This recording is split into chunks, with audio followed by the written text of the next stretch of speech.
Hammaga assalomu alaykum do'stlar. Mana bugun yana bitta tadbirkorimizni oldilariga kelganmiz. Kansting brendi va bu brendimiz 300 ga yaqin odamni ish bilan ta'minlagan. Bugun xudo xolasa MAP akademiyasining asoschisi Sherzodbek Ibragimov bilan navbatdagi YouTube videomizga tayyorgarlik ko'ryapmiz va bizning navbatdagi bitiruvchilarimiz aynan mana shu brendga data analitik bo'lib ishga kirishdi va bu jarayonlar qanaqa ketyapti? Asoschimiz o'zi rozimi? Bu ishchini mana shu joyga joylashtirguncha qancha mehnat ketgan?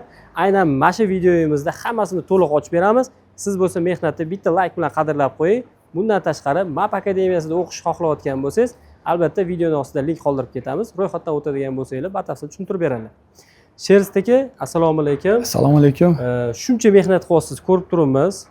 Mana bugun ham yana bitta brendga navbatdagi bitiruvchimizni ishga qo'ydik. O'zi qanaqa qiyinchilik bo'ldi? Shuni bugungi videoda rostmana ochib beraylik odamlarga. Misol uchun biz hech kimga hech qachon va'da bermaganmiz. Biz ishga olib kirib qo'yamiz yoki yo'naltiramiz deb. Minimumini aytamiz, maksimum qilamiz deb har safar aytamiz. O'zimiz yo'naltirdik. Mana o'zimiz yo'naltirganlar natijasida 250 ta atrofida bolalarni o'zimiz ishga qo'ydik. Bundan tashqari o'zlari ish topganlari qancha.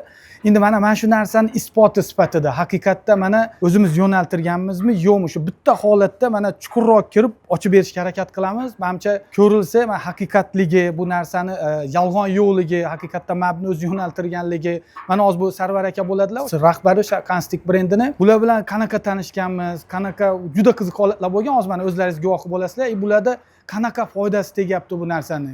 Bu misol uchun biz ko'p aytamiz, juda ko'p biznes egalari muammolar juda ko'p. Mana biz 300-400 ta biznesmen bilan gaplashgan bo'lsak, ularning yechimi data analitikadaligini 99% bilmayapti. Mana shuning uchun mana buni biznes egalari uchun ham juda qiziq, manfaatli bo'ladi degan umiddaman.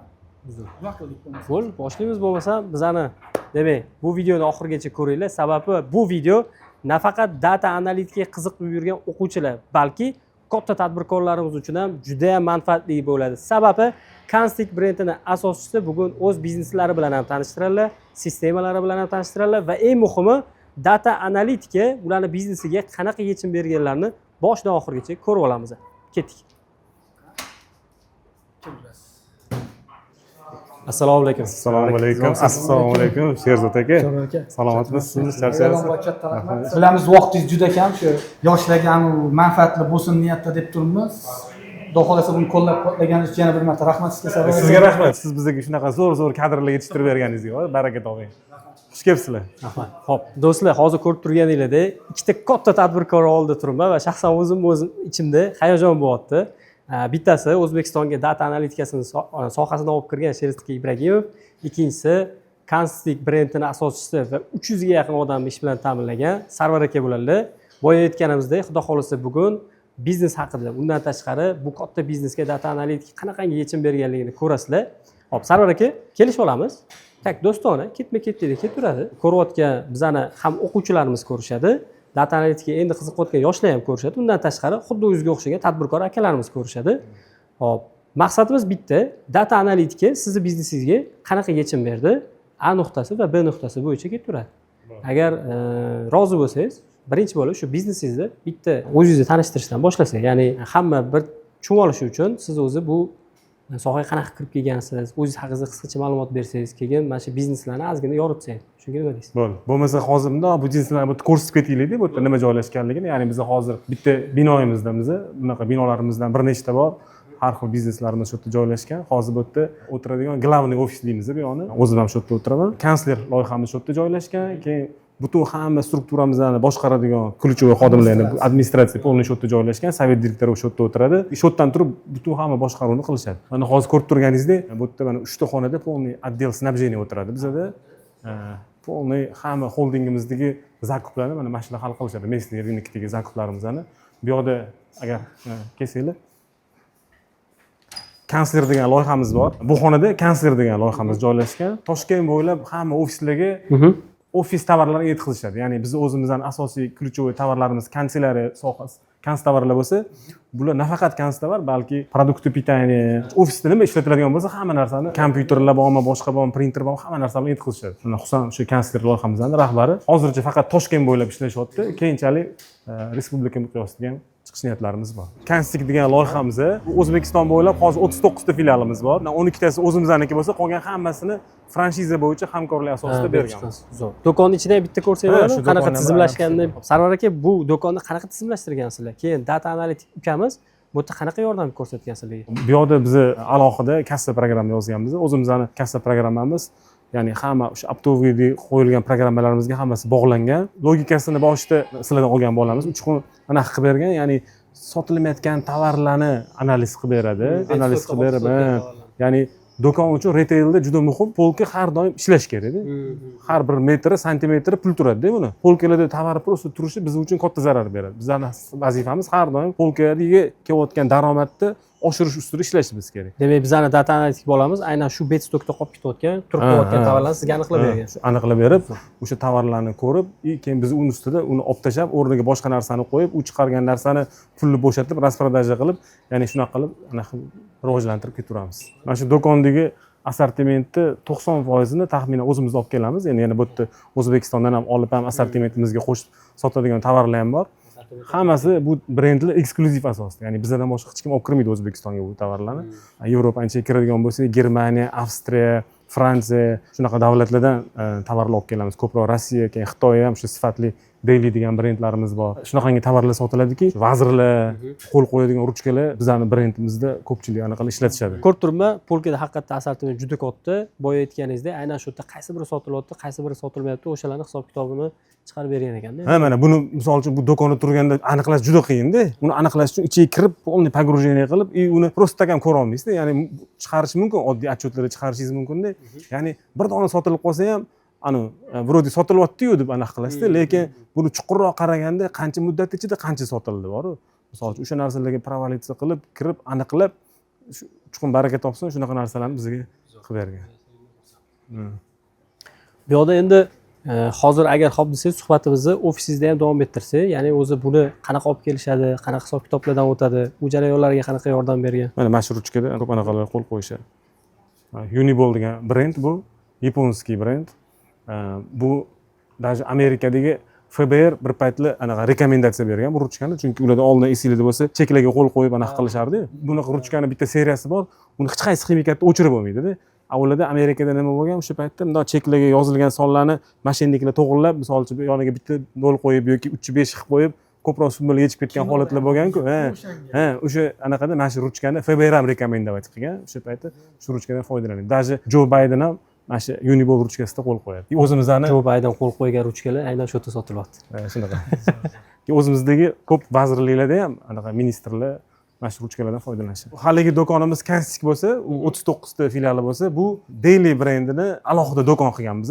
Bu do'konda faqat Daily brendining mahsulotlari sotiladi. Hozir bu eksperimentallik qilib, mana shu bitta do'konni ochib olib ketyapmiz. Hozir buni yaxshilab ritmga tushib olgandan keyin buni ham ko'paytirish niyatimiz bor. Bu do'konda faqat hamma mahsulot Daily brend. Boshqa brend yo'q, faqat Daily. O'zbekistonda eng mashhur brend, O'zbekistonda eng ko'p sotiladigan kanselyariya brendi Daily.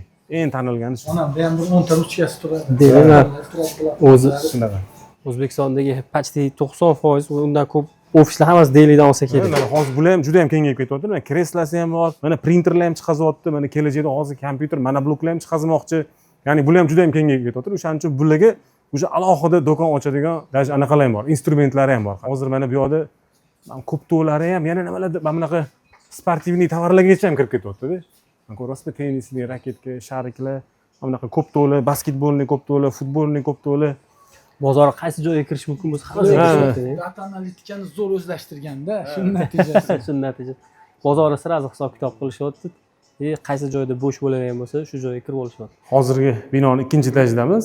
Bu yoqda qanaqa xonalar joylashgan? Bu yerda ko'proq o'sha anaqani hamma butun xoldingni boshqaradigan bo'limlar joylashgan. Bu yoqda mana buxgalteriya, bular ham ko'proq shu sonlar bilan ishlaganligi uchun bular ham data analitikadan foydalanishadi. Va ularni foydalangan holda уже hozirgi kunda data analitika bilan искусственный intellekt rivojlanganda aralashtirib, уже bularni ishini ancha yengillashtirib yubordi. Ancha shu anaqa qo'lini rutinniy rabotadan naq qolamiz. Mana ikkita xonada bizda полный shu buxgalteriya bularda hozir miting bo'lyapti.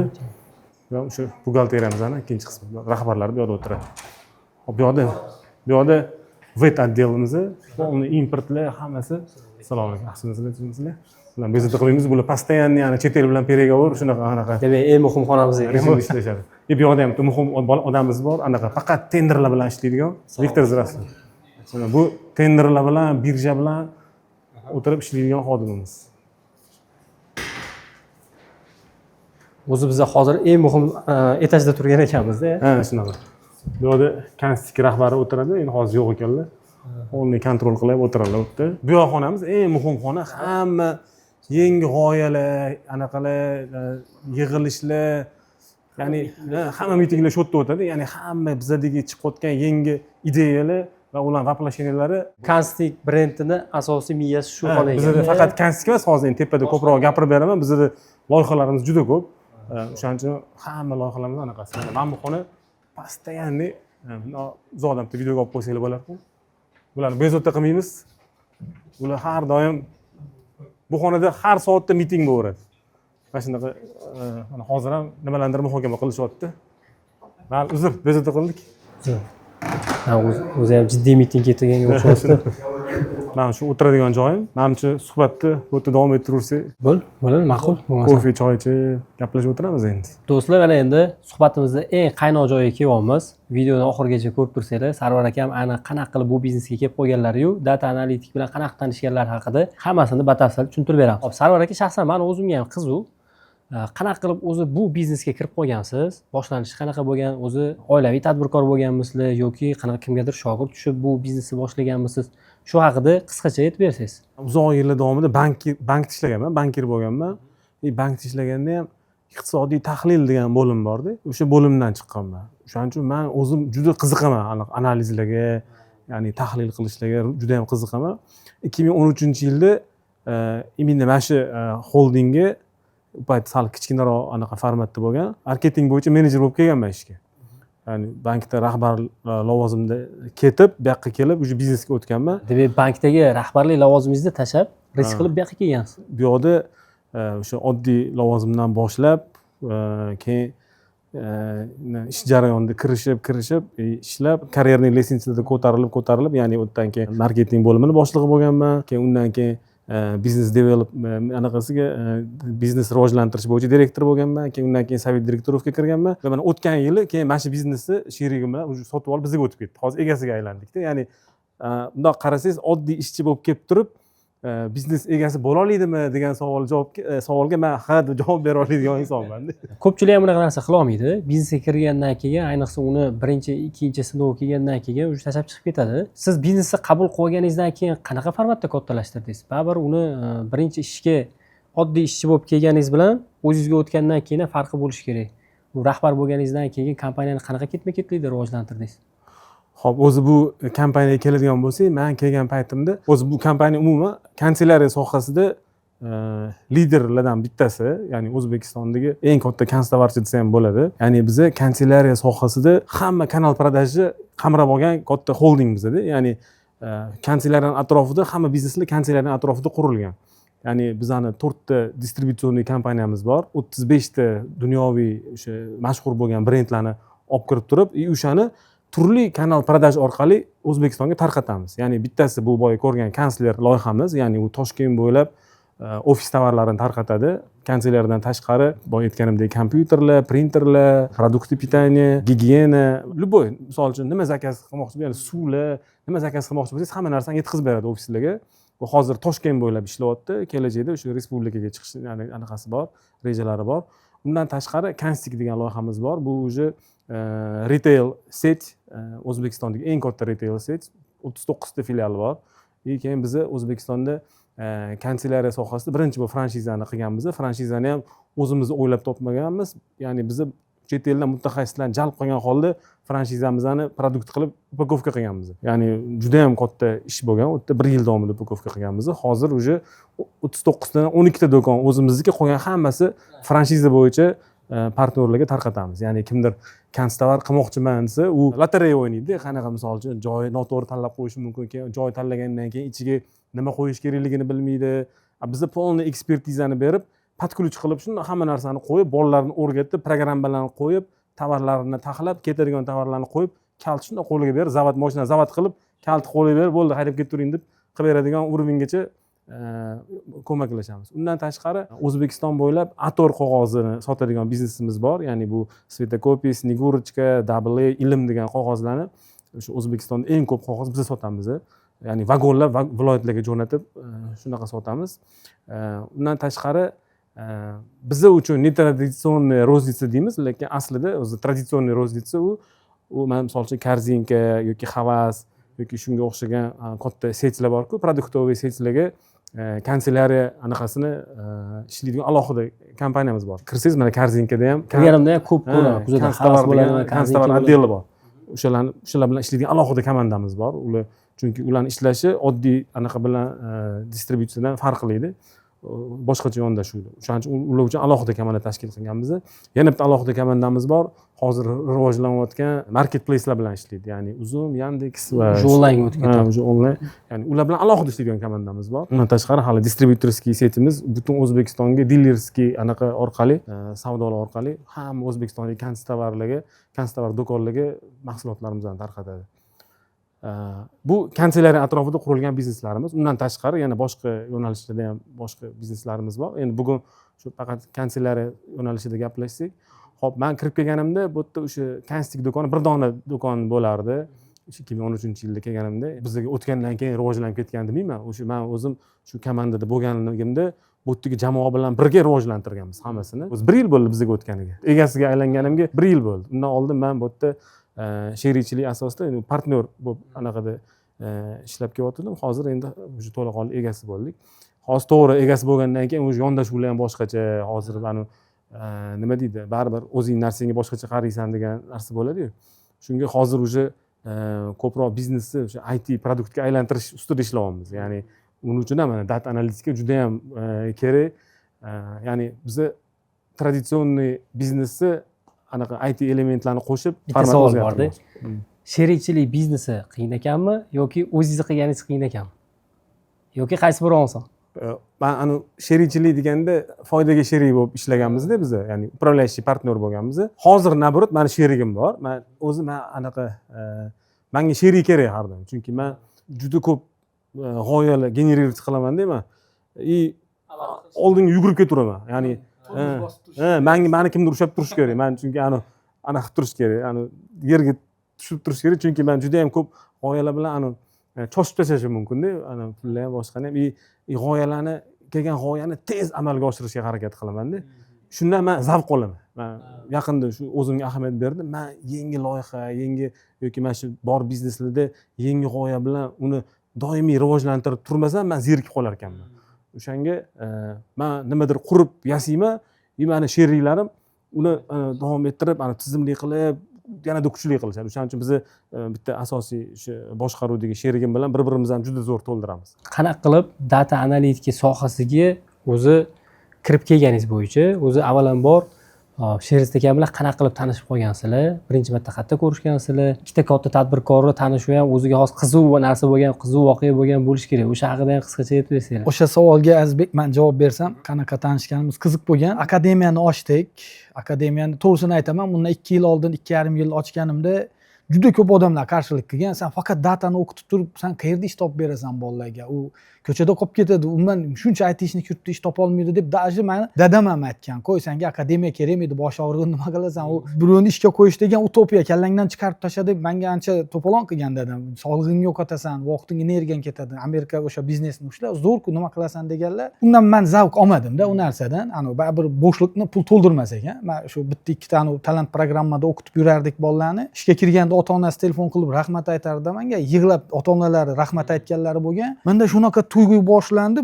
Menimcha bu shunaqa narsa, Alloh shunaqa yaratgan odamni faqat shunaqa narsa qilgandagina qanaqadir gormonlar ishlab chiqariladimi deyman-da. Uni hozir u paytingda to'g'ri bitta bir oyda kirsam, menga o'sha doza yetardi. Hozir yetmayapti o'zi. Men o'sha katta dozaga o'tganman.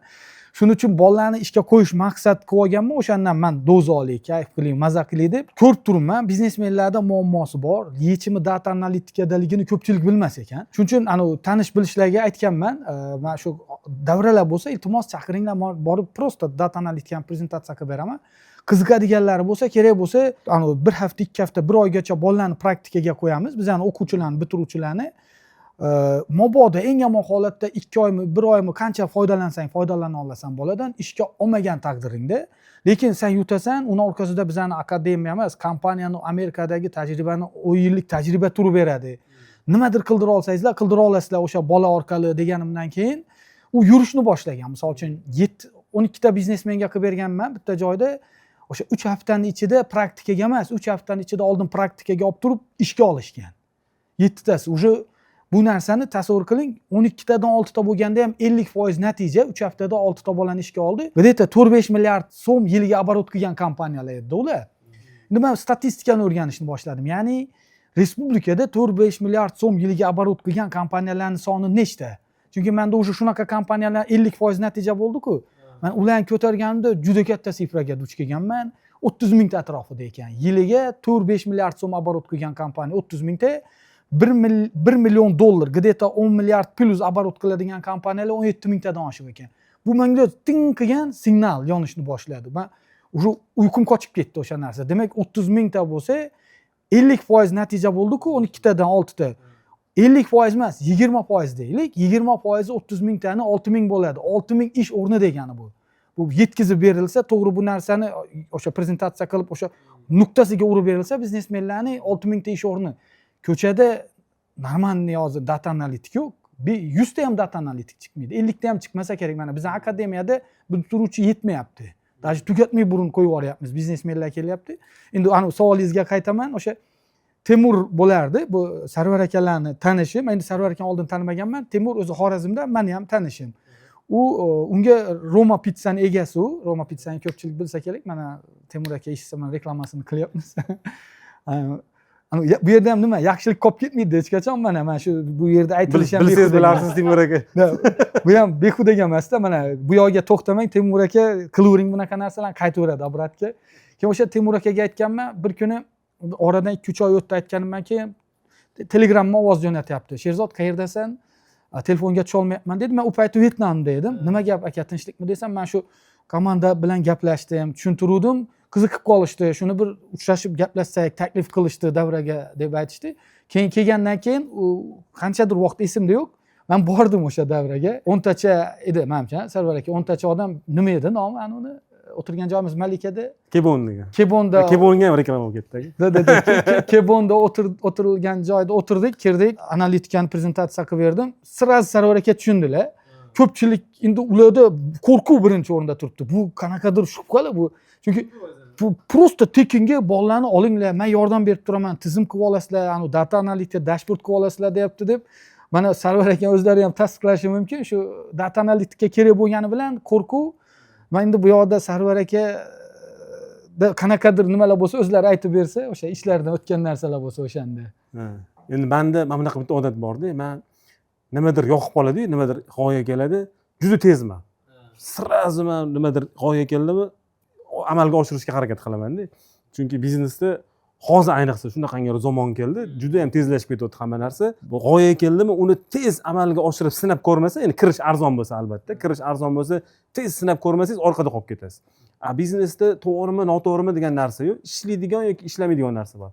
O'sha ishlaydimi, ishlamaydimi biz qilmasdan turib bila olmaymiz. O'shaning uchun men shu narsani o'zimga anaqa lozung qo'yib olganman-da. Har doim nimadir g'oya kelganda bolalarga ham aytaman, nimadir g'oya bilan keladi, nima qilaylik deydi. Qilmasdan turib bila olmaysan, bos deyman. Gaz bos deyman. O'shaning uchun bular aytganlarida gapirib beryaptilar. Endi bola unaqa qiladi, bunaqa qiladi dedim.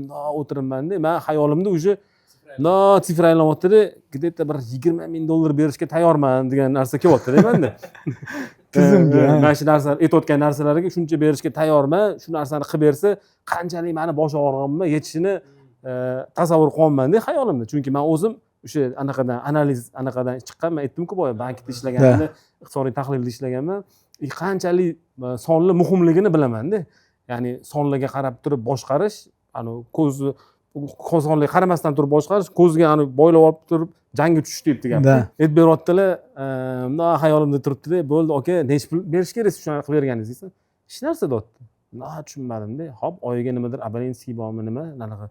Yo, o'sha bolalar oyligini bersak, bolalar oyligi necha pul? Hayolim bolalar bir 2-3 ming tursa kerak. Ya, shu 5-6 million. Tushunmayapman-da. Nima unaqa ekan? Hop, aka, siz nima, nima qanaqadir programma ishlatamizmi? Ha, anaqa Power BI degan programma. Siz o'sha yerdan komissiya olasizmi? Sotganingizdan Power BI yo'q. Tushunmayapmizda. Bilmoqchilar qayerdadir interes bor bo'lsa kerak. Chunki shubhaga borishni boshlayaptilar. Oxiri shunaqa bo'ldi.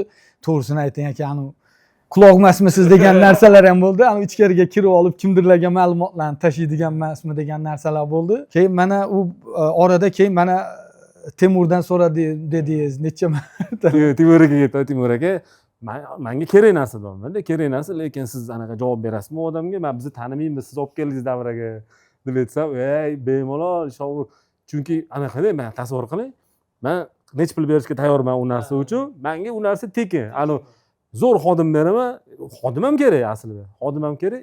Ya'ni men hamma masalamga yechilyapti. Zo'r xodim menda kelyapti. Ya'ni bular outsourcega pul olmasdan turib, zo'r xodim menda qolib ketyapti. To'g'ri, endi u xodim hozir boshda kelganligi bilan hozirgi уровень ancha farqi bor. Chunki bizlar bilan ancha qo'rildi-da u. Biznes mishleniyasi ham o'zgardi, o'zi inisiativa bilan chiqadigan bo'ldi. Ya'ni boshida bizni miyamizga narsalarni tushirib anaqa qilgandan keyin juda xursandmiz. Hozir mana как раз gaplashyapti, yana bitta bola bering aka.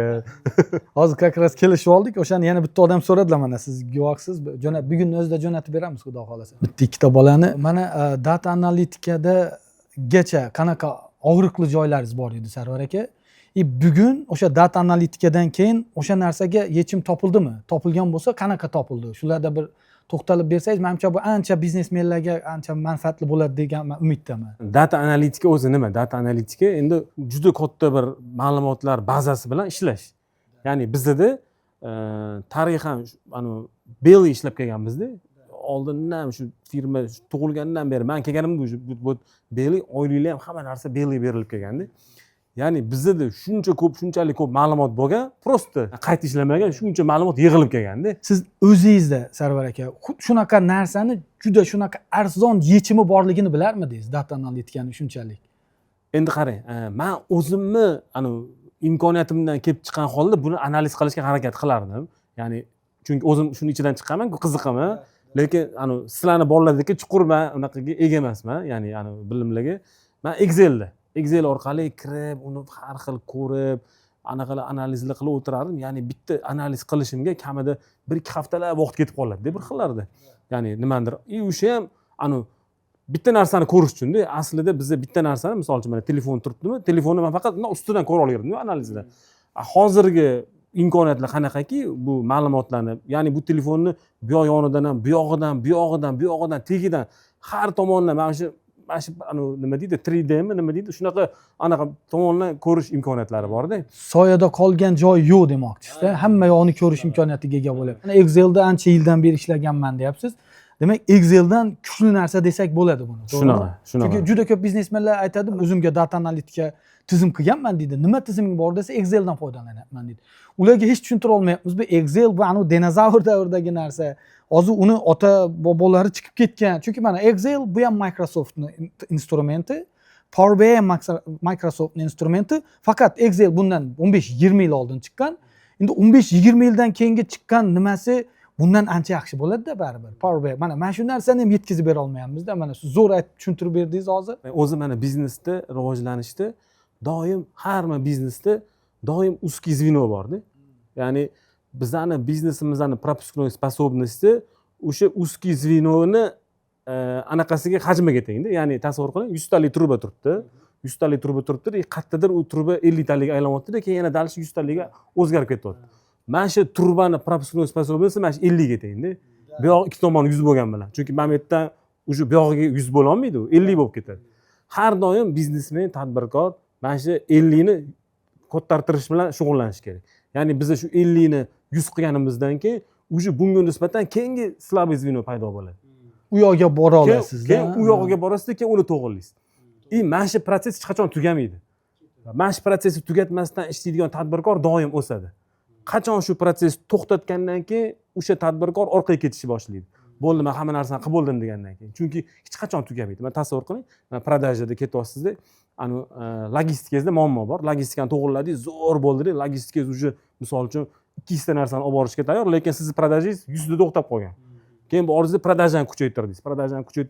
U 200 ga chiqdi-da уже, lekin mana bu yog'ingiz misol uchun 150 da qolib ketgan. keyin buni to'g'irladingiz, keyin 300 ga chiqardingiz, keyin bu slabый звено bo'lib qoldi. Buni ko'tardingiz, keyin bu slabый звено bo'lib qoldi. Mana shunaqa qilib kattarib ketaveradi-da. Mana shunaqa kattalashib ketaveradi-da tadbirkorlar. O'shaning uchun men nimaga buni aytayotganligim, men mana shu kompaniyada Excel bo'yicha analiz qilganda eng zo'r analitik men bo'lganman-da o'sha payt. Ya'ni men analiz sohasida bundoq qaraganda, dunyoviy qaraganda eng slabый звено menman-da. Ya'ni shu kompaniya meni analizimdan kelib chiqqan holda ma'lumot anaqa qarorlarni qabul qilyapti. O'sha slabый звено men bo'lganligim uchun men buni hozir zo'r anaqa bilan yopdimmi? Ya'ni zo'r mutaxassis ishlayaptim. Уже biz Excel emas, boshqa уровеньga chiqdikmi? Уже biz anaqalar qarorlarimizni уже misol uchun nima deydi, bir tomonga qarab qabul qilmaymiz-da qarorni. Ya'ni bu telefon misol uchun oq demaymiz, bu telefon oq, bu telefon mana bunaqa rang, buncha kamerasi bor, bunaqa bor, bunaqa bor deb. Ya'ni уже shunaqa ichiga kiryapmiz-da. Ya'ni shunaqa ichiga kiryapmiz. Bu bizani qarorlarimizni yanada zo'rroq bo'lishiga xizmat qilyapti. Zo'r. Buni eshitish juda bizga zavq beradi. Siz baraka toping, rahmat aka. O'sha men o'shanda shubhalanganimda bir 2 hafta vaqt yo'qotib qo'ydim-da o'shanda bor. O'shanga afsuslanaman. Mana hozir aytdingiz-ku Sarvar aka, men shu Excelda ham qilyapman-ku deb yurishibdi dedim-ku. Mana hozir 2 haftada qilardim dedingiz-ku. Biznesda 1 sekund ham juda katta rol o'ynaydi. Mana bizning Amerika proyektlarimizda ishoning katta vitamin zavodlarning loyihalarini qilamiz. 1 sekund kechikib kelishi o'tgan oyda 100 minglagan dollar kompaniyaga zarar olib keldi. Bu qanaqa? Misol uchun qaysidir shtatda qaysidir zavodlar bor. Bu shtatda men bu уже tez sotishi ko'paydi. Bu уже out of nima bo'lib qolish ehtimoli juda katta. Ertaga bir oydan keyin yetishmay qolish ehtimoli katta. Buni yetkazib turish kerak. U yetishmagani birinchidan mijoz yo'qotadi o'sha joyda, ikkinchidan qo'shimcha foydadan qoladi degani. To'ppa-to'g'ri. Lekin nima bo'ldi? Mana shu shtatning o'rnidagi ma'lumotni konveyerga kelyapti. Konveyerda bir marta uriladi konveyer. Zavodlar o'sha konveyerda kelgan ma'lumotdan keyin ishlab chiqarishni boshlaydi. U ma'lumot kechikdida undan keyingi prioritetda turgan shtatdagi boshqa mahsulotni ma'lumoti kelib konveyerga tushdi. O'shani natijasida bu nechadir nima bo'lib qoldi, yetishmay qoldi mahsulot olib borib berilishida 100 minglagan dollar zararga ketyapti. Mana vaqt juda muhim narsa bu yerda. Faqat nimani o'zi emas, zo'r nimadan tashqari biznesmenlarda o'sha narsaga ham e'tibor berish kerak bo'ladi. Vaqt ham juda katta narsada rol o'ynaydi. Ayniqsa hozir bu yanada tezlashib ketgan. Chunki mana shu sun'iy intellekt bu anaqa protsesslarni, jarayonlarni yanada tezlashtirib yubordi-da. O'shaning uchun biz misol uchun nimalardir oldin qaror qabul qilishimizga 1 minut vaqt anaqa norma bo'lib turgan bo'lsa, hozir 1 minut уже kech. Biz Excel bilan o'tirib, biz misol uchun 1 minutdan emasda, u 10 soatga cho'zilib ketib qoladi-da. Hozirgi bizdagi qo'limizdagi ma'lumotlar qarorlarimizni to'g'riligini va sifatliligini ta'minlab beryapti. O'shandan biz juda ham xursandmiz. O'sha mana Sarvar aka sun'iy intellekt dedingiz, o'sha sun'iy intellekt degani bu hammani qo'lida bir xil qurol bor o'sha. Biri zo'r yo birovning qo'lida slabiy qurol degani emas. Chunki hammani qo'lida qurol bor. Endi kim o'sha vaqt hisobiga yutishni bilsa, o'sha bir qadam oldinda yuradi. O'sha to'g'ri gapirdingiz hozir. Chunki oldingida emas, o'sha do'st hammaga o'sha ochiq do'stlikda turgan narsa bu. O'shaning uchun vaqt ham juda muhim. Birinchi bergan zadachangiz qanaqa bo'lgan? U ketma-ketligini ham tushuntiraylik. Sababi navbatdagi tadbirkorlarimiz data analitika o'zlariga jalb qilishadigan bo'lsa, ularga ham tayyor shpargalka bo'lsin. Nimadan boshlash kerak? Sababi yosh kadr baribir akademiyani ichida o'qigan narsasini amalda chiqarib berish uchun vaqt kerak bo'ladi. Sabr, vaqt, investitsiya kerak bo'ladi. O'sha bo'yicha ham tushuntirib bersangiz, ya'ni qanaqa ketma-ketlikda bo'ldi sizda? Bizni olib kelganimizda birinchi bo'lib do'konlarda sotilmayotgan mahsulotlarni aniqlab berdik unga. Ya'ni sotilmayotgan mahsulotlarni aniqlab berdik. Bu juda ham ko'pchilik mana retailda boya pastda ham aytdim, retailda har bir metr polga pul keltirish kerak-da. Biz o'shani har doim o'lchab yuramiz. Misol uchun o'rtacha 1 metr hozir necha pul keltiryapti. Ya'ni u yerda qanchalik ko'p tovaringiz turib qolib sotilmayotgan bo'lsa, bu ko'rsatkich tushib ketaveradi-da.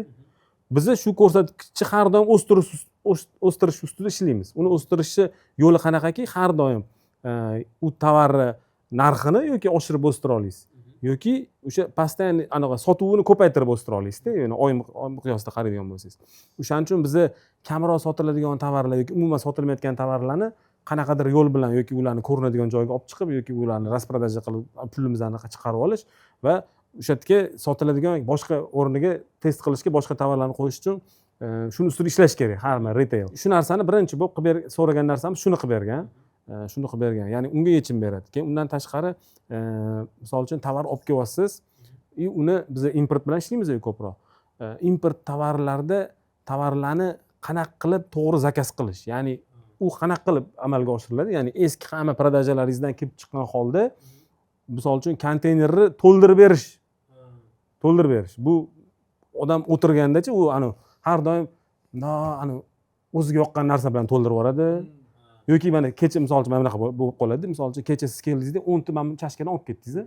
Men o'sha anaqa bo'lib turgan holda eslab qoldim. Kallada shu qoldi. Lekin o'zi aslida butilka zo'r ketadi. Mana zo'r ketadigan narsa xayol urib qoldi. Mana shu bilan to'ldirib yuboraman-da konteynerni. U yerda eng zo'r ketadigan narsa qolib ketib qoladi. Chuqur analiz qilmasdan turib siz buni anaqa qila olmaysizda. O'sha narsalar bu mana shu data analitiklar berayotgan qiymatlar bular semichka po'choqda uni oldida. Bu juda ham ko'p anaqa imkoniyatlar bor yo'q. Hozirgi kunda bu data analitika bilan искусственный intellekt miksi уже вообще kosmos narsa bo'lib ketdi-da. Data analitik sizni ishxonangizga kelgan paytda qanaqa sharoitlar qilib berdingiz va tadbirkorlar ham bilish kerak, qanaqa sharoitlar qilib berish kerak. Chunki baribir data analitik bu yoqqa kelgan paytda yangi ishxonaga unga birinchi navbatda serverga kirishga ruxsat berish kerak. Ma'lumotlarni qayerdan olish kerakligini ko'rsatib berish kerak, jamoa bilan tanishtirish kerak, biznes protsess bilan shu joylar haqida ham ozgina aytsangiz. Endi qaranglar, u data analitik bizani xodimda o'zi. Misol uchun bizani xodim, bizani bolamizda o'zi.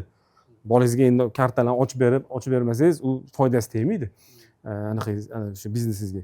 Ya'ni polniy unga anaqa qilib, ya'ni kerak bo'lsa, agar kimdir xavotir olgan bo'lsa, endi qildirib olsa bo'ladi. Anaqa qilib, ya'ni nerazglashение qilib. Unga polniy dostupni berish kerak, unga ishonish kerak. Ya'ni birinchi o'rinda biznes egasi o'zi anglash kerak-da, işte unga bu kerakligini. Ato kerak emas odam olib kelsa, mingta bahona bilan ketkizib yuboradi-da uni baribir. O'sha joyga hozir bitta kallamga fikr keldi. Kecha bo'lgan holat. Endi ismini aytmayman, bolani ham, kompaniyani ham. Bitta yigit keldi. Biz ishga qo'yganmiz.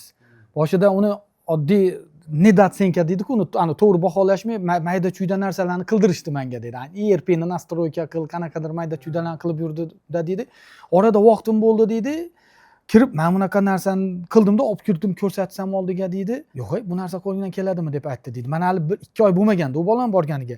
U o'zi nima uchun bizlardan data analitika oldi? Boshiga qaytadigan bo'lsam, foydam keskin kamayib ketdi. U o'ylab yurgan ekan, kadrlar tez almashyapti, o'sha kadrlar almashining natijasida tajriba orttirib olguncha menimcha foydam tushyapti deb. Orada shunaqa kadrlarga tushgan qo'li qiyshiq. O'shani hisobiga foydasi tushyapti-da. Endi keyin haligi yigit aytayapti, sodda yigitdi. Men deydi, o'sha dashbordlarni qilib, hamma narsani chiqarishni boshladim deydi. Rahbar chaqiryapti bir kuni deydi. Cho'ta deydi, padazani shubhalanyapman nimaga desam deydi. 2-3 ta xodim o'zidan o'zi ariza yozib ketib yubordi deyapti. Mana уже tushunib yetgan, qayerdir xodim o'g'irlik qilyapti, o'zi tushunib yetyapti, bu ertaga qila olmaydi u narsani. Kerak bo'lsa bu ochilib qolishi ham mumkin degan narsadan xavfsirab qo'rqqanidan o'zlari ariza yozib ketyapti deydi. Men bilmayman deb aytdim dedi. Men aytdim o'shanga, demak dedim, qanaqadir o'sha joyda o'g'irlik bo'lyapti, shu narsani tushunib yetgan dedim. Endi hozir bu shunaqa aytayapti menga, men boshida o burchakda yursam dedi, eng yaqin odamman men dedi. Sotuvdan ham, HRdan ham, marketingdan ham hech narsa so'ramayapti dedi. Hamma narsani mendan so'rayapti dedi. Chunki menda hamma deydi, hamma narsa menda, yolg'on yo'q. U yerda chunki rushno qilinmaydi hamma narsani. Ko'rsatib beraman dedi. Ertalab kelgandan birinchi men chaqiradi oldiga dedi. Qani menga dashbordingni ko'rsat deb dedi. Har kunlik obnovleni. Mana даже bu biznesmenlar bilmasligi mumkin. O'sha foydaga chiqmay turgan sababi faqat data analitika tizimi yo'qligidan emas. Kerak bo'lsa o'g'irlik bo'lib turgan bo'lishi mumkin narsani. Chunki katta narsani kontrol qilib ustida tura olmaysiz-ku. Bu yana bittasi mana. Endi Sarvar aka gapingizni bo'ldim, davom eting. Oddiy tilda aytadigan bo'lsa, bu nima o'zi desa, tasavvur qiling, mashina haydab ketyapsiz, hech qanaqa pribor yo'q. Pribor yo'q, ya'ni benzinni ham ko'rmayapsiz, moyni ham ko'rmayapsiz. Prosta rul bor, gazni bosib haydab ketyapsiz. Xayolingizda benzin yetarmikan, misol uchun. Anaqadan keyin ancha yurgandan keyin bu yo'l o'zi bormi, o'zi tugaydimi, qanaqa? Tasavvur qiling, yana boshqa mashinada ketyapsiz, hamma datchiklar yoningizda, navigator yoqilgan. Ya'ni benziningiz qanchaga yetishini ko'rib turibsiz, moy qanchaga yetishini ko'rib turibsiz. Ya'ni navigatorda qanchadan keyin qayilish keladi. Ya'ni shu narsalarni oldindan prognoz qilib haydab ketish bilan, hech narsani bilmasdan haydab ketish bilan anaqada, ya'ni data analitik bor odam. Bir kun qorda qolib ketishingiz mumkin, yomg'irda qolib ketishingiz mumkin. Men solishtirganda shunaqada, chunki hozirgi kunda biz o'sha nimalarni o'lchashni boshladik. mana shu optoviy kompaniyalarimizda misol uchun mana sizga zo'r dilerim bor deb o'ylaysizda, lekin chuqurroq kiradigan bo'lsa mana zo'r olyapti sizdan, tovarlarni zo'r olyaptida, lekin pulini qanaqa to'layotganligi orqali uni qarasangiz sizga naborot zarar keltirayotgan bo'lib chiqadi. Ushlanib qolgan hisobiga chunki mana mablag'. оборачиваемость debitorki degan narsa borda. Оборачиваемость debitorkini hisoblash qiyinda. Uni misol uchun agar data analitik orqali, ya'ni datalar bilan ishlamasdan turib, просто man sotib to'layotganda mana qarzini sekin-sekin yopyapti-yu deb yuradida ko'pchilik. Lekin u qanaqa yopyapti, necha kunda yopyapti, birinchi olgan bilan mana keyingi to'lovlarni anaqasi qanaqa ketyapti. Ya'ni o'zini spetsial formulasi bor. Uni mana shu data analitiklarimiz chiqarib berganda biz ko'rdikki, что bizni zo'r biz bilan ishlaydigan hamkorlar zo'r deb turganlar aslida bizga zarar keltirayotgan bo'lib chiqdi. U partnyorimiz ham bu narsani bilmaydi-da. U ham men zo'rman deb yuribdi, lekin olib turib keyin gaplashib o'rtoq hamkorlik ikki tomonlama bo'lishi kerak. O'shaning uchun hozir biz hisoblasak, mana zarar bo'layotgan ekan desa, u ham xijolat bo'lib, yo'q deb biz bilan ishlash anaqalarni o'zgartiryapmiz-da. Ya'ni оборачиваемость debitorki degan narsani ko'pchilik tushunmasligi ham mumkin-da, lekin mana shunaqa narsalarga ham yechim beradi. Keyin misol uchun yana nimalarni hisoblayapti? Anaqani просроченная debitorская задолженность biznesda normalar bor-da.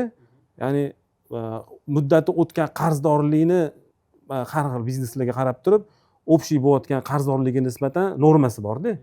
Ya'ni o'sha normadan oshib ketsa, biznes riskka kirishni boshlaydi. Ya'ni siz misol uchun data analitikangiz bo'lmasa, bu daniylarni ko'rmasangiz, biznesingiz jarligiga qarab ketayotganligini bila olmay qolishingiz mumkin-da. Mana shunaqa ko'rsatkichlarni ko'rib turib qaraganingizda, nima siz normaga bundoq yaqinlashib qoldingizmi, bitta ko'rasizda, sразу qaror qabul qilib, misol uchun qizil yoqib, ruchnoy tortib turib, srochniy yechim qilib, o'sha boyaga aytganimda, ya'ni turbani 50 talik joyini bitta to'g'irlab olasiz, keyin dальше yana davom etib ketaverasiz. Ya'ni mana shunaqa narsalarga zo'r ancha foydasi tekkan bo'lsa xursandmiz Sarvar aka. Shu yana aytaman, bizga zo'r narsa bu.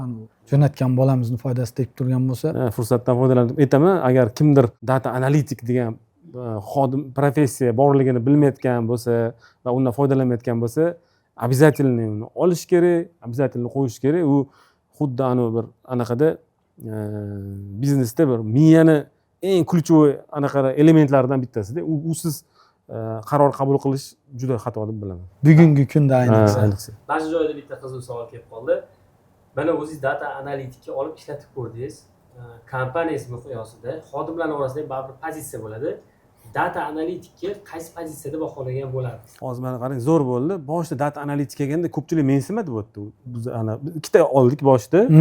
Ikkita xodim oldik Sherskamdan. Hozir bittasi bizda ozgincha ishlab, уже ko'tarilib boshqa joyga ko'tarilib karyerni yursa, bankka o'tib ketdi. Bankka o'tib ketdilar. Hozir o'shanga yana bitta so'rayapmiz. Boshida bularni mensimagan hech kim. Boshida mensimagan. Hozir bularsiz, bular уже anaqa bo'lib qolishdi. O'chirtda turishadi. Menga anaqa ber, bunaqa ber. U hozir уже strategический xodim bo'lib aylangan. Bunaqa bo'ladigan bo'lsa, menimcha biznesingizni protsessi ham oldingi nuqtaga nisbatan hozir tezlashganmi? Albatta tezlashgan. Qaror qabul qilishingiz, raqamlarni ko'rishingiz. Misol uchun endi men o'zim ham ishlaganman bizneslarda, distributsiyada. Bitta hisobotni tayyorlab, misol uchun oylik отчет chiqaraman desangiz, kamida 4 kun, 5 kun kerak bu narsani to'g'ri. Hozir shu narsa sizga qancha vaqt interval? Misol uchun o'zingizdagi real keyslardan. U mashinada turadi, avtomat anaqa ravishda. Bitta knopkani bossa, уже даже bossish ham shart emas, o'zgarib turaveradi. avtomatически. Xuddi mashinani haydab ketamiz, tabloda shunday hamma narsani ko'rib turamiz. Mana shu hozir bizning tadbirkorlar ham, boshqalar ham ko'rishadi. O'zingizni mana tadbirkor sifatida data analitikka oldingiz, tavsiya qilgan bo'larmisiz boshqa tadbirkorlarga? Agar tavsiya qilsangiz, aynan nima uchun? Qaysi joydan foyda ko'rdingiz, qaysi joydan foyda ko'rmadingiz? Foyda ko'rmagan joyim bo'lgani yo'q, chunki bizda mana bunaqada, miyaga mana misol uchun men har doim mana bunaqa fikrlayman-da. Logikaga sig'ayotgan narsani doim qilib bo'ladi deyman-da. Shunday. Logikaga sig'ayotgan narsani qilib bo'ladi. Chunki men o'zim matematikman, har doim chaqirib olaman-da, mana shu uchqundan yoki mana shu hozir komandamizga juda ko'p yoshlarni yig'ib oldik. Искусственный intellekt bilan ishlaydigan bolalar bor, misol data analitiklarimiz bor. Shu o'tiramiz. Men logikamga sig'yaptimi, sizlar qila olasizlar deyman-da. Sizlar qila olasizlar deyman, bo'ldi deydi, ketdi ular ham bayrog'ini olib yugurib ketishadi. O'shaning uchun men hammaga tavsiya qilaman buni, albatta yana bir marta qaytarib aytaman. Kimdir hali ishlatmayotgan bo'lsa, buni обязательно olish kerak, ishlatish kerak. Agar kimlardir ham tushunmayotgan bo'lsa, u o'zi menga kerakmi, kerakmi? Hammaga kerak bu. Misol uchun hamma savdoda ham любой biznesda hamma joyda qanaqadir ma'lumotlar yig'ilayotgan bo'lsa yoki ma'lumotlar yig'ilmayotgan bo'lsa bularni taklif qilgandan keyin ular ma'lumotni yig'ishni boshlaydida. Ya'ni ma'lumotlarni yig'ib u to'g'ri yig'ib o'sha ma'lumotlardan to'g'ri foydalanishni anaqa qilib berishadi. Bu mana bundoq desak bo'ladimi shunda Sarvar aka? Xarajatni kamaytirish bir paytning o'zida foydani oshirish desak. Bu любой biznesga qiziq bu narsa. Shunaqa deb aytsak bo'ladimi? Albatta, o'zi mana biznes asosiy anaqasi daromad topish bo'lsa, daromad topish nimadan iborat formulasi? Валовый доходdan minus расход. Da. Minus расход. O'sha bu albatta buni ham oshirishga yordam beradi, chunki qarorlarimizdan sifat oshyapti. Qarorlar sifat oshgandan keyin albatta bu daromadga ta'sir qiladi, tezligiga ta'sir qiladi. Qanchalik tez aylangandan keyin bu yerdagi virutcha ham ko'payishni boshlaydi. Albatta, misol uchun mana agar bu data analitiklarimiz bizning shtatimizda bo'lmasa, o'zi men boya ham aytdim, men $20 ming xayolimda aylanyotdi dedim-ku. Agar hozir qanaqadir outsource chaqirib turib menga shuni qilib beringlar desangiz, normalniy pulingizni olib qo'yadi-da. Normalniy pulingizni olib qo'yadi. Sizni shtatingizda bo'lsa, shers degan anaqa xodimlar men o'shanda ishonmadim-da. Aka bo'lishi mumkin emas. Shu sizga nima foydasi bor? Har xil qilib so'raganlarda, nima foydasi bor? Unaqa so'rab, bunaqa so'rab, yaxshi hozir mana hech qanaqa anonimiz yo'q ekan. Zo'rlik u bolalar anaqa-ku, yosh bolalar-ku, yoshlar boshida sizga ham kichkina byudjetga keladi-da, sizga sinab ko'rish uchun riskka borishga arziydigan pullar-da, ya'ni 5 million, 6 million, 7 million, 8 million atrofida gap to'g'risida gap ketyapti-da. Balki endi hozir oshgandir. Lekin u xodim olgandan keyin hozir biz уже o'zimizni qiymatini oshirishni boshlab, hozir mana institutlarni bitiryapti, boshlayapti, уже oyliklari ham oshib, уже anaqa bo'lyapti. Yosh ukalarimizga ham bitta tavsiya etib ketsak, shaxsan o'zimiz kazif o'tkazdik. Imенно shu akademiyaga kelayotgan, ko'chada yurgan va data analitikani o'qimoqchi bo'lgan ukalarimiz bilan asosiy bitta katta muammo chiqib qoldi. Ular ikkita ekan. Birinchisi, bu kasb men uchun emas deb o'ylashar ekan. Ikkinchisi, katta muammoimiz bu mana shu kasbni data analitikani o'qigandan keyin bu sohada ish topa olmayman degan qo'rquv bo'lar ekan ular. Mana shu bo'yicha tavsiya berib ketsangiz. Endi qaranglar, agar menga proyeksiya qiladigan bo'lsak, men botga kelganimda, ya'ni asosiy ishim shu data analitika bo'lgan anaqa ma'noda-da, ya'ni o'zimni fikrlashim doirasida bo'lganda, ya'ni men o'sha analizlarni qilgan holda shunaqa mutaxassis bo'lib kelganman. Ya'ni men analizlar qilib turib, voy men mana bunaqa ekan, botga mana bunaqa qilish kerak ekan degan qarorlar bilan boshlaganman-da ishni. Tasavvur qiling, 2013-yilda keldim. O'sha marketing anaqasiga kiradi-da, o'zi aslida bu marketing bitta qismiga kiradi-da. Mana shu analizlar qilish, chunki marketing biz ko'pchilik faqat SMM deb o'ylaydi, boshqa deb o'ylaydi, lekin aslida bu ma'lumotlar bilan ishlab turib qarorlarni qabul qilish yoki aksiyalar nimalardir.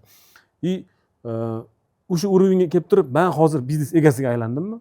Mana shu narsa ularga motivatsiya berish kerak-da. Chunki odam o'ziga bog'liq. Endi ko'pchilik mana bunaqa bo'lib qoladi-da.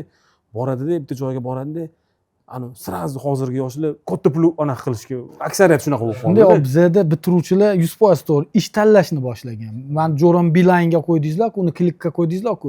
Meni ham shunaqa joyga qo'yinglar deydiganlar boshlagan.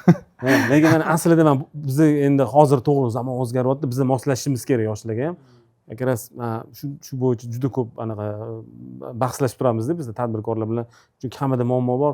Bolalar yosh hozirgi bolalarni tushunmayapmiz. Keladi, sразу ketib qo'yapti yoki keladi, sразу katta oylik anaqa qilishni boshlaydi. Ya'ni hali zo'r mutaxassis bo'lmagan, lekin sразу menga katta oylik kerak deydi. Shuning uchun birinchi bo'lib baribir odam o'zini qiymatini bera olishi kerak. Ya'ni kelib turib zo'r mutaxassis bo'lgandan keyin o'sha qiymatni mana misol uchun mana bizda hozir ishlayapti. Biz o'zi ko'ryapmiz, bizga qanchalik qiymat beryapti, biz o'zimizga kattaroq pullar berishga tayyormiz-da. Mana shunaqa qilib rivojlanaveradi. Demak, agar data analitikani yaxshilab o'rgansa, o'zini ustida ishlasa, kelgandan keyin mehnatdan qochmasa, buni kelajagi bor. Albatta. Kompaniyaga to'g'ri qiymat bera oladigan bo'lsa, data analitik bo'lib bemalol biznes egasigacha chiqishi mumkin. Shunaqa. Shu joyda zo'r insight chiqdi. Bemalol data analitikani qo'rqmasdan o'rganishingiz mumkin. Даже biznes egasi ham bo'lib ketaverasizlar. Chunki mana bunday narsada buxgalteriya qismini qiladi, finans. Sotuvchi qismini qiladi. Misol uchun marketing qismini qiladi, lekin shunaqa soha bu data analitika. Hammasini qilish kerak. Rahbarga qayerga boryapman degan narsani, chunki rahbar faqat buxgalteriyaga qarab qaror qilib qila olmaydi. Bu nima degani? Hamma sohasini yo'nalishiga kirib chiqadi degani. U bemalol ertaga o'zi shaxsiy biznesini qiynalmay boshlay oladi deganda. o'shaning uchun ham man maslahatim yoshlar man bitta narsani o'tkazdim qazdeb biza bir 200 tadan oshiq bolani ishga qo'ygan bo'lsak ani gruppaga yig'ganimiz o'zlar ko'p ular bir 1000 tadan oshgan o'sha savol berdim savol ya'ni o'zi bizada o'qib ishga kirganku qaysing IT sohasida o'qiyapsan yoki tugatgansan mana birinchisi IT sohasini o'qiyapsanmi tugatganmisan birinchisi ha IT sohasini tugatganman ha IT sohasida o'qiyapman yo'q umuman boshqa sohani tugatyapman boshqa sohani tugatdim deganlar bilan solishtirganimda 70% dan oshig'i afsuski institutni tugatib umuman boshqa sohada tugatib kelib bizada 5-6 oy o'qib keyin ishga kirgan bolalar ekan endi savol beryapman mayli ishni yo'lini topdi ketdi lekin uni bilmaydigani qancha o'sha sohada bitirib ish topolmay yurgan undan tashqari xo'p u ham mayli man bu qizlarga bu yigitlarga anu 4 yilni qanaqa kompensatsiya qilinadi 4 yil просто tak ketdi vaqti kelib noldan boshlab ishga kiryapti o'shaning uchun yana bitta narsa yoshlarga soha tanlashda birinchi o'rinda talabni o'rganish kerak talabdan kelib chiqib tanlansa ayniqsa bugungi kunda juda tezlashib ketgan Sarvar aka anu texnologiya shunchalik tez almashyapti har 3-4 oyda almashyapti u degani endi institutda men institutni yomonlamoqchi emasman lekin faktni aytaman institutda u 4 yil tugatib chiqquncha bu yoqda 20 marta texnologiya almashyapti u qanaqasiga u yoqda ne fakt Garvard tugatsa ham ne fakt ish topa olishi o'shaning uchun hozir bu yoqga mana banklar qanaqa qilib IT kompaniyaga aylanayotgan bo'lsa bitta application mana TBC bank уже boshqa частный banklar davlat banklari ham o'tyapti mana bizdan 20 talab 30 talab bitiruvchilar olyapti-da banklar xuddi shunaqa уже universitetlar tusini o'zgartiradi yashab qolaman desa IT kompaniyaga aylanadi chunki juda tezlashyapti protsess chunki уже katta nimalarda ham 4 oy 5 oylik nimalar boshlangan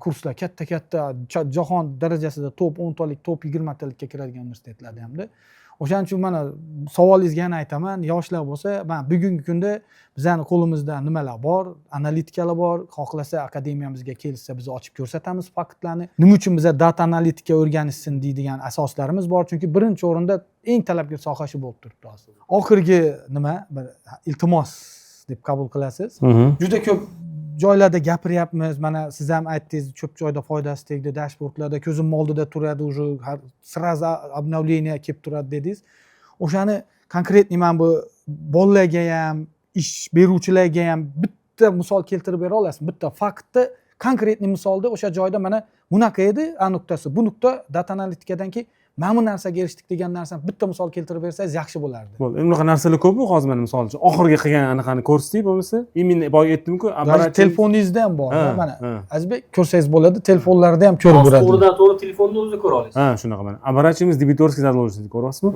ya'ni bizlarni mijozlar bizlarni pulimizni qancha aylantiryapti ya'ni bizga tovar olyaptida и qanchada qaytaryapti qanchada pul qaytyapti o'sha ana ko'rsatkich mana qarang mana men 3 ta kompaniyanikini agar distributsiyanikini qaraydigan bo'lsak mana 99 kundan 69 kunga tushgan demak 30 kunga analitikaga 99 kun edi даже uni bilmasdingiz ha bilmas edim hozir o'lchashni boshlaganimizdan keyin bizni ko'ryapmiz shuni ustida ko'rganimizdan keyin bu ko'p ekan buni kamaytirishimiz kerak deyapmizda o'shani choralarni ko'rishni boshlayapmiz mana tushiryapmiz mana bunisi 119 kundan 100 kunga mana 127 kundan 87 kun 40 kunga tushgan ko'ryapsizmi bu degani bizni pulimizni уже bo'shatyapmiz degani yaxshigina signallar aylanyapti degan tushunishinglar uchun shunaqa bular siz bizda buni qarasang hisoblanmas ediku endi buni bo'lmasa bir o'sha xodimni o'zida ham ekranda qarshilik qilmasangiz bitta qilgan ishlarini o'zi gapirib tushirib bersa faqat anu NDA bo'yicha uni tushunamiz o'sha sifralarni yopib qo'ysak qarshilik qilmasangiz hozir chaqiramizda shu uchqunni o'zingizni shogirdingizni bo'ldi bemalol raqamlarni ko'rsatib bo'lmasa biza shu 3 kun bilan davom qildiramiz Sarvar aka katta rahmat mana 2 soatdan beri vaqt ajratdingiz shu aytadiku mana savob ishga da deydi sababchi bo'lish qilgan bilan barobar deydi ertaga mana o'nlab yuzlab kerak bo'lsa minglab bolalar hayotda o'zini yo'lini topib ketishiga shu hissangizni qo'shyapsiz siz orqali shu keladigan har bitta ishchidan sizga ham buni savobi kelib turadi biz shuni tilakdoshimiz katta rahmat vaqtingizga rozi bo'ling sizlarga rahmat kimdir agar misol uchun mana bularning takliflari juda anaqada bundoq gapirganlarda shubhaga borib qoladida odam biz sinadik hech qanaqa xavotirga o'rin yo'q ekan biz juda ham xursandmiz, mamnunmiz. Sherstiga sizga katta rahmat. Rahmat. Sarvar aka. Rahmat. Bunga Sog' ham bo'ling. xursandman. Xo'p, rahmat kattakon. Deb bir bizanikiga mehmonga chaqiramiz, bir vaqtingiz Ha, bo'lganda, bo'ldi, xudo bo'ldi. xohlasa. Do'stlar, mana shu joyigacha bizada hamma narsani gaplashib o'tdik, lekin aynan shu joydan boshlab go'shtli informatsiyalarni beramiz va bu informatsiyalarni man aytganim qiziq emas, to'g'risi. Data analitikani kim o'rgangan bo'lsa va bu kompaniyaga nima yordam bergan bo'lsa, o'sha odamni o'zidan eshitgan yaxshi. Shuning uchun aynan mana shu kompaniyada ishlaydigan data analitik akamiz Uchqun akani olib keldik. Hozir shaxsan o'zlari bu sohaga qanaqa qilib kirib qolganlar, bu kompaniyaga qanaqa qilib kirib kelganlar, dashbord o'zi nima, bu kompaniyaga qanchalik qiymat bera oldilar, o'zlaridan eshitamiz. Hop, Uchqun aka, assalomu alaykum. Assalomu alaykum. Uchqun aka, hammaga qiziq. To'g'risi, men akademiyani ham ichida yuramiz, kecha ham podkastlar oldik, bolalar kelib savollar ham berishdi.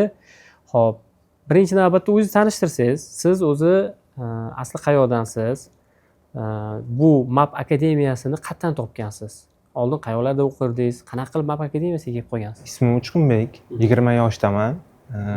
Toshkent axborot texnologiyalari universitetida o'qiyman. Hozirda 3-kurs bitirib 4-kursga o'tdim. MAP akademiyani o'zimdan 2 yosh katta Mehriddin degan aka tavsiya berganlar. Data analitikaga qiziqib qolganman. O'zim IT sohasida o'qishim IT sohasida bo'lgani uchun qiziqib, keyin 2 kursimda shu MAP akademiyaga boruvdim. Uchqun aka, MAP akademiyasiga birinchi marta kelganingizda nimalar bo'ldi? Qanaqa his-tuyg'u bo'ldi? Bu MAP akademiyasiga kirishda mana bizda baribir logika testlari bor. 50% dan yuqori ball olmasangiz kirmaysiz. O'sha testni yechish jarayonida qanaqa hissiyotlar o'tdi? Kirgandan keyin qanaqa emotsiyalar bo'ldi? MAPga birinchi kelgan paytim o'ylandim, o'zi bu men uchunmi bu soha, logikasi qanaqa bo'lishi kerak, bilimlari. O'zim IT sohasida o'qiganim uchun matematika, fizika o'qib kirganman universitetga. Qiynalmaganman testlaringizga. 100% natija ko'rsatganman logika testlaridan. Sirazi o'qish boshlangan. Zo'r. Xo'p, o'qish prosesslari qanaqa bo'lgan? Chunki juda ko'p yoshlarimiz, men o'zim ham gaplashyapman, hayajonlari bor, qo'rquvlari bor, baryerlari bor. Ayniqsa mana shu data analitika boshida ularga qiziq tuyulayotgan ekan. Ma'lum bir vaqtdan keyin ozgina qiyinchilik kelib qolsa, ular уже qo'rqib qolishayotgan ekan. Bu kasb o'zi men uchunmi, men uchun emasmi degan. O'shaning uchun ham siz mana 6 oy davomida o'qigan bo'lsangiz, shunda ketma-ketligini bir yoritib bersangiz. Bu qiyinchilik menda ham bo'lgan. O'qishdan 1 oy o'qiganman, Excel'ni tugatganman, keyin Pythonga o'tgan, SQLga o'tgan payti уже ozgina qiyinchiliklar bo'lgan. Protseduralarda, yozishlarda qiyinchilik bo'lgan. O'sha payti men ham o'ylanib qoldim. Men uchun o'zi bu nimaga bunaqa ketyapti? Boshda qiziqqandim. Keyin shu kamchiligi qayta MAP o'zida dars qilardik. O'sha 24 ga 7 coworking zonasi bor, o'sha yerda qolib, mendan oldinda bo'lgan akalardan so'rab, men tavsiya bergan Mehriddin aka yordam bergan. So'rab o'zlari yo'l yo'riq ko'rsatib yuborganlar. Bu yerda endi kurslarni ketma-ket tugatishda biz ham endi bilamiz, MAP akademiyasida har oyda imtihon bo'ladi. Mana shu imtihonlar qanaqa bo'lgan? Bu imtihonlari 80%, 90% orasida natija ko'rsatganman. Imtihonlar juda kerakli narsa bo'lardi. O'sha bosqichdan bosqichga o'tishimizga gruppamizda ba'zi bolalar yiqilardi ham. Bilim bergandan keyin uni so'rab ham oladi-da. Uyga vazifalarimizni отдельно tekshirilardi. U bosqichma-bosqich bo'lgani testlar juda yordam berardi. Endi yana bitta bolalarni shu qo'rquvi bor. Bu sohani hop o'qidim ham, oxirga yetkazdim ham deylu, ishni qayerdan topaman degan qo'rquvligi bor. Chunki men o'zim ham juda ko'p ukalarimiz bilan, singillarimiz bilan gaplashgan paytimizda data analitika hali yangi kasb. Uni даже tadbirkorlar ham bilmayapti nimaligini. Qanaqa qilib bo'sh ish o'rni bo'lishi mumkin degan shu joyda MAP akademiyasi sizga qanaqa yordam bergan? To'g'risi, MAP akademiyasini o'zim mendan ko'ra ko'proq xohlagan ishga kirishimni. Birinchi bo'lib o'qishni bitirganimizdan keyin biz sertifikat olganmiz. Sertifikat olgandan keyin biz demo proyekt boshlaganmiz. O'sha yerdagi MAP bolalari bilan proyekt boshlaganmiz. O'sha proyektni qilish davomida kafelarni analitikasi edi. O'zimiz boshlaganmiz jamoa bo'lib. Proyekt davomida meni ishga suhbatga jo'natgan. Suhbatga kelgan paytim, bu yerga suhbatga kelganmiz, bu kompaniyaga 8 kishi keluvdik. Shu yerdan suhbatdan o'tib, shu kompaniyaga kirganman. Ishga kirish jarayonida. Zo'r. 2 odamni olishganda ishga. Zo'r.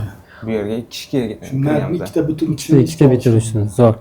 Hop, bu yerda endi birinchi intervyuingiz haqida, o'zi umuman olganda map akademiyasida map bridge degan komanda bor va bu komanda o'quvchilarni maksimal darajada ishga kirishiga yordam beradi. Albatta map akademiyasi ish bilan ta'minlaymiz deb va'da bermaydi, kafolat ham bermaydi, lekin maksimal darajada to'g'ri yo'lni ko'rsatib beradi.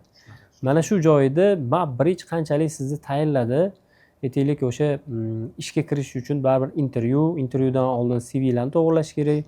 Intervyuda tushadigan savollar bo'yicha shular haqida ham qisqacha aytsangiz. Sertifikatni olish jarayonimizda ustozlarimiz, ularning assistentlari bizga katta yordam berishgan. LinkedIn to'g'irlashga, CVlarimizni yozishga, mana bu narsani yozish kerak, bu narsaga tayyorlanish kerak, mana bu narsani takrorlab turinglar.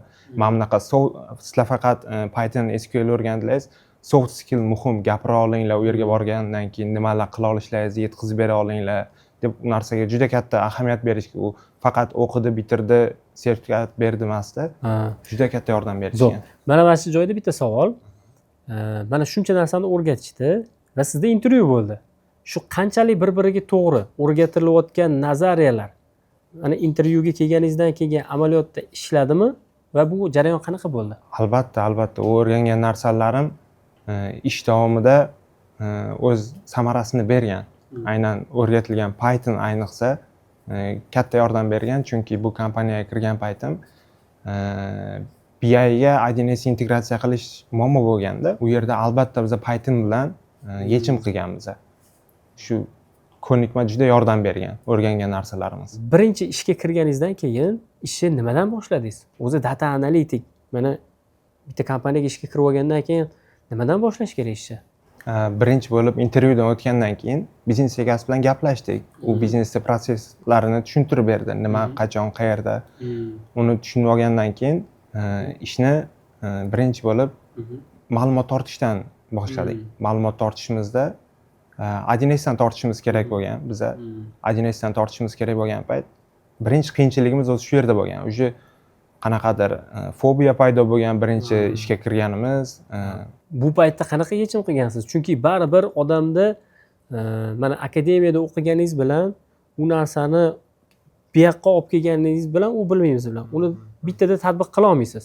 Qaysidir joyida hard skill, qaysidir joyida soft skill bo'ladi. Mana shu joyda qanaqa yechim qildingiz? Mabba ishga kirgan o'quvchilarni qo'llab-quvvatlaydigan guruh bor edi.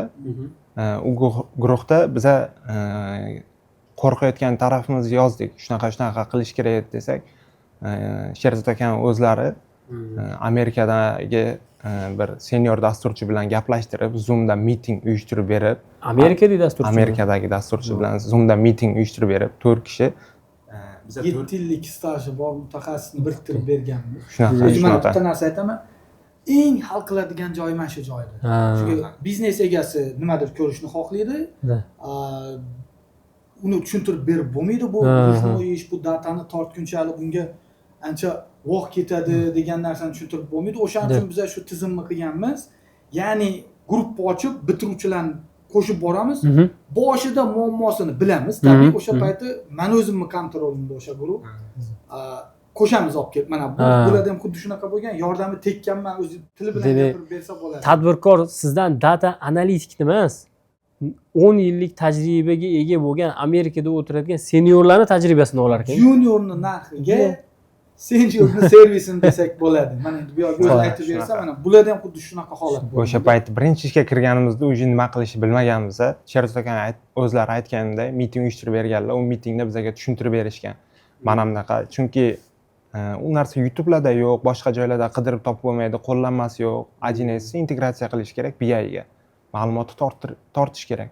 O'sha payti tushuntirib berishgan 1S qanaqa qilib ma'lumot tortish kerakligini, qayerdan nima SQL ni qayerda ishlatish kerak, Pythonda qanaqa kod yozish kerak, o'sha payti 1 soat vaqtini ayamasdan bizga tushuntirib berishgan. Bu yoqqa kelganingizdan keyin proseslarni sekin mana tushunibsiz, boshqa qilibsiz. Birinchi bo'lib eng kirishgan bo'limingiz yoki qaysidir bo'limni qaysi muammosini hal qilishdan boshladingiz? Biznes egasi sizga qanaqa zadachalar qo'yishni boshladi? Birinchi bo'lib sotuvi, trendlari ko'rishni xohladilar. Birinchi bo'lib bu mavsumiy ham bo'ladi-da, konsumer biznesi bo'lgani uchun, yoz oyi maktab nimasi bo'lgani uchun sotuvi zo'r bo'lgan, o'sha trendlarni ko'rishni xohladilar. trendni ko'rgan payti keyin mahsulotni assotkasiga qiziqdilar. Qaysi mahsulotimiz ko'p turib qolyapti, qanaqa aksiya qilsak bu ketadi, qanchalik mahsulotimiz muzlab qolyapti, bu biznesda baribir pul muzlashi to'g'ri kelmaydi. Birinchi bo'lib o'shanga qiziq. Zo'r. Bu narsalarni dashbord orqali siz chiqarib berdingiz. Hop, shu dashbordingizni ham hozir mana shu yerda ko'rsatib keta olasizmi? Biz endi to'g'ri tushunamiz. Bu kompaniyaning ichki ma'lumotlari bo'lganligi uchun bu yoqqa sifralarni ko'rsatmaymiz, lekin hamma qiziqadi. Mana chunki biz hamma joyda gapiryapmiz, data analitik, tizim deyapmiz. Odamlarda savol paydo bo'ldi. Nima o'zi u? Bizga ko'rsatinglar degan direktlarga yozib tashyapti. Shuning uchun hozir bitta ochib ko'rsating va shuni tushuntirib bering. Boshidan oxirigacha nima o'zi bu? Home page nima, dashbord nima, qayerda nima informatsiyalar beriladi? Dashbord qilganmiz. Bu yerda dashbord qilganmiz. Aytganimdek, bu yerda trendlarni ko'rsa bo'ladi. 3 ta firmamiz bor. 3 ta firma bo'yicha trendlar. Bu yerda hozir bu dashbordni siz o'sha Map akademiyasida orttirgan bilimlaringiz asosida tayyorladingiz va bu hozirgi paytda savdolarni qachon ko'tarilib, qachon tushish haqidagi dashbord. Shunaqa. Bu trendlarni ko'rish mumkin bu yasagan dashbordimizda va har bitta kontra agentimizni qanaqa savdo qilishi, qaysi brendlarimiz olayotgani, chunki bizda konstovar biznes bo'lgandan keyin konstovarda mahsulotlar ko'p, 20 dan ortiq brendlarni olib kiramiz chetdan.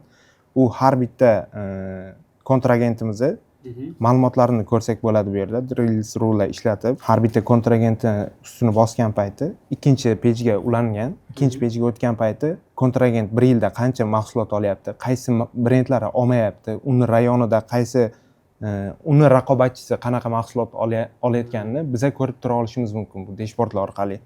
Bu 3 ta pejdan iborat yasalgan. Zo'r. Bu masala mana hozir dashbordni ko'rsatyapsiz, bu kontragentlar bo'yicha. Siz buni qilib berdingiz, biznes egasiga ko'rsatdingiz, natija va xulosa nimaga taqaldi? Buni qilganingizdan keyin qanaqa xulosa kelib chiqdi va xulosa natijasida qanaqa qaror qabul qildinglar va biznesga qanaqa ta'sir qildi bu? Bu oldin qo'lda qilinardi. Bitta mijoz, masalan, bizning mijozlarimiz 100 tadan ko'proq bo'lsa, bitta mijoz qaysi brendni olayotganini ko'rish bu Excelda qilingan oldin. Juda qiyin bo'lgan. Har bitta mijoz analitikasi kerak bo'lganda, bitta odam 100 tani qo'lda qilib chiqishi rushni qiyin bo'lgan. Bu yerda bitta dashbord orqali qaysi mahsulotimiz, qaysi kontragentimiz, qancha brend, nechta brendimiz olayotganini ko'ringan. Ya'ni shunday mijozlarimiz bo'lgan, faqat bitta brend olgan. Mahsulot summasi ko'p, faqat lekin bitta brend ustida ishlangan. Boshqa brendlarimiz o'tmagan. Shuni o'tkazishi, qanaqa aksiya qilsak va bu biznesga haqiqiy ishlatilganini ko'rib turibmiz. O'zingizlar ko'rib turibsizlar, haqiqiy go'shtli informatsiyalar berilyapti va mana biz hamma joyda aytamiz. Data analitikani o'rgan, data analitik bo'l. Bu nima degan savollarga aynan mana shu podkastimizda javob berib ketyapmiz. Agar sizlar ham mana shu joyda Map akademiyasida o'qish xohlasanglar va xuddi shunaqangi dashbordlarni qanaqa qilib yasashni o'rganmoqchi bo'lsanglar va Uchqunakiga o'xshab eng nufuzli kompaniyalarda ishlashni xohlayotgan bo'lsanglar, aynan mana shu videoyimizni tagida havola qoldirib ketamiz. Shu havolani bosib, o'zingizlarning raqamingizni qoldiringlar. Bizning mutaxassislarimiz sizga aloqaga chiqib, qanaqangi to'g'ri ketma-ketlikda bu sohani o'rganish kerakligi haqida informatsiya berib o'tishadi. Hop, zo'r. Uchqunaka, yana nima ishlarni amalga oshirib berdingiz? Bu meni o'ylashim bo'yicha juda katta kompaniyadagi bir qismcha. Siz yana qanaqangi qismlari uchun siz yordam berdingiz? Bundan boshqa hozir prosesda ketayotgan jarayonimiz zadoljenga o'sha qarz bo'yicha ustida ishlanyapti. Juda katta mavzu. Ya'ni bizani qarzlarimiz bo'yicha ishlangan payti qarzlar trendi har bitta kontragent ustida mahsulotni qarzga bergan payti muhlatidan qancha o'tib ketdi. 7 kun o'tsa boshqacha chora ko'riladi, 14 kun o'tsa boshqacha chora ko'riladi. PDZ o'sha просроченный задолженный debitorskiy. Buni ko'rsa bo'ladimi hozir dashbordlarni? Rostdan ham qilganmisiz? Bor. So'z Albatta. isboti bilan deydi, hozir hamma o'zi dashbordimizga qiziqyapti. Umumiy qarz miqdori и рабочий mumkin bo'lgan muhlatidan qancha o'tgani. Bu ma'lumotlarni ham data engineering ishlatilgan Python orqali olib kelingan.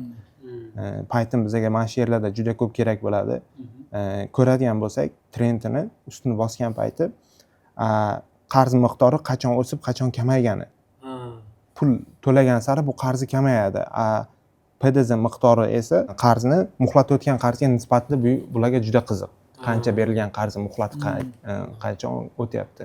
Zo'r. Demak, bu qilgan ishingiz orqali hozir biznes egasi ko'chada qancha pul yotibdi, qancha odam pulini bermayapti va qancha vaqt ichida berish kerakligini tushunib yetdilar va boya o'zlari ham ko'rsatdilar. Endi bu ochiqlangan ma'lumotlar ma'lum bir nima deydi hamkorlari o'zi 69 kunda pulni yechib berayotgan ekan va buni o'zlari ham bilmagan ekanlar. Aynan shu dashbord orqali kelib chiqqan ma'lumot ekan. Sirazi chora ko'rdik va bu narsani hozirgi paytda 39 kunga tushirdik dedilar. Shunaqa. Gapirilayotgan narsalarimiz chiroyli, lekin buni ortida juda katta mehnat, sabr, fokus degan narsa bor. O'zingizni boshingizdan mana shu narsalar bo'yicha nimalar o'tdi? Baribir qiyinchilik bo'ladi. Bu yoqqa kelganingizdan keyin hech kim quchoq ochib kutib olmaydi. Mana shu bo'yicha ham o'zingizdan keyingi o'qib kelayotgan bolalarga qanaqa tavsiya bergan bo'lardingiz? Aynan biznesga kirganda qanaqa qiyinchiliklar bo'ldi sizda? Chunki boshidan boshlab quchoq ochib kutish olmagandir.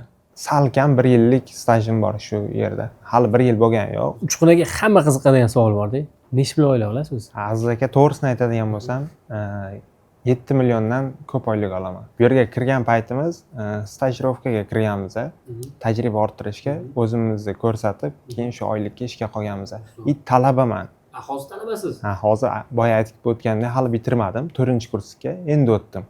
Zo'r, menimcha talabaga yomon oylik emas bu. Mana shu darajaga kelishingiz uchun faqat to'g'risini ayting, qanaqa qiyinchiliklardan o'tdingiz va o'sha qiyinchilik paytida o'sha sabr deyshadi, boshqa deyshadi, sizni o'zingizda qanaqa bo'ldi shu narsasi? Qanaqa qilib sabr qildingiz yoki qaysi joyga kelgan paytda tashlab ketaman deganingizda kimdir yordam berdimi? Qanaqa bo'ldi bu narsa?